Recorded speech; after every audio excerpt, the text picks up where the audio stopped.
تو جہاں خدا نہ خواستہ دین اسلام کے خلاف کوئی بات ہو رہی ہے، نبی کریم صلی اللہ علیہ وسلم کے خلاف کوئی بات ہو رہی ہے، مومنین کے بارے میں کوئی بات ہو رہی ہے، ادھر سے اٹھ جاؤ میرے بھائی، ادھر سے اٹھ جاؤ. ایسی کسی مجلس میں نہیں بیٹھنے کی ضرورت.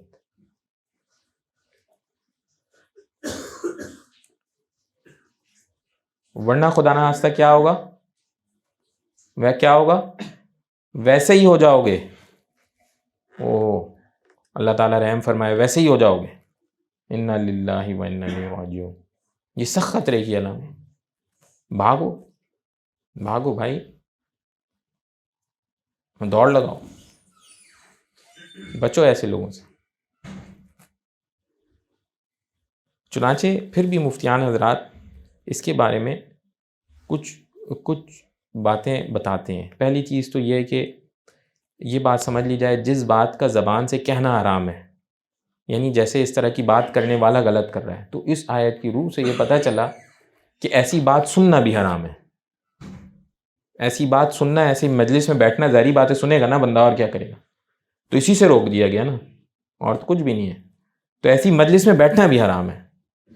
مگر کچھ اس میں گنجائش ہے. 5 معاملات نکالتے ہیں. پہلی بات تو ہے کن صورتوں میں اس طرح کی مجلس میں بیٹھنا ہے اور اس کا بنتا کیا ہے. پہلے کہ جس بندے نے ان کے کفریات پر رضا کی، رضا کے ساتھ مجلس کرتا رہا، یعنی ساتھ بیٹھا رہا اور ان سے راضی بھی رہا، تو یہ تو پکا یہ کافر ہو گیا.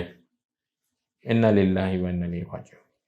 اچھا، یا وہ ان کے درمیان بیٹھا ہوا اور لیکن وہ کرائی دل میں برائی مانتا رہا، تو ایسی صورت میں بھی اس کو کہا یہ فسق کے درجے میں، یعنی فاسق ہے.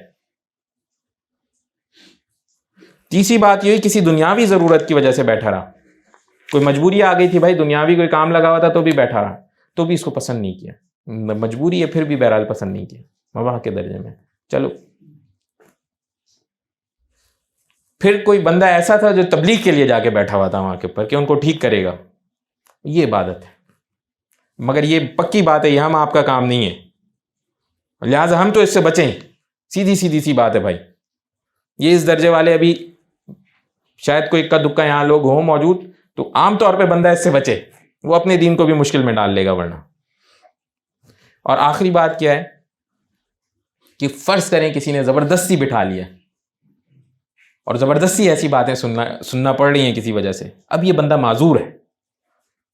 بھئی فرض کریں کہیں کے اوپر پکڑ کے بٹھا لیا اور پھر یہ باتیں انہوں نے شروع کر دی، وہ اٹھ کے ہی نہیں جا سکتا، تو کیا کرے. تو ایسی صورت میں معذور ہے. لیکن اس میں پھر یہ ہے کہ دل سے برا مانے اور جیسے جان چھوٹے بھاگے.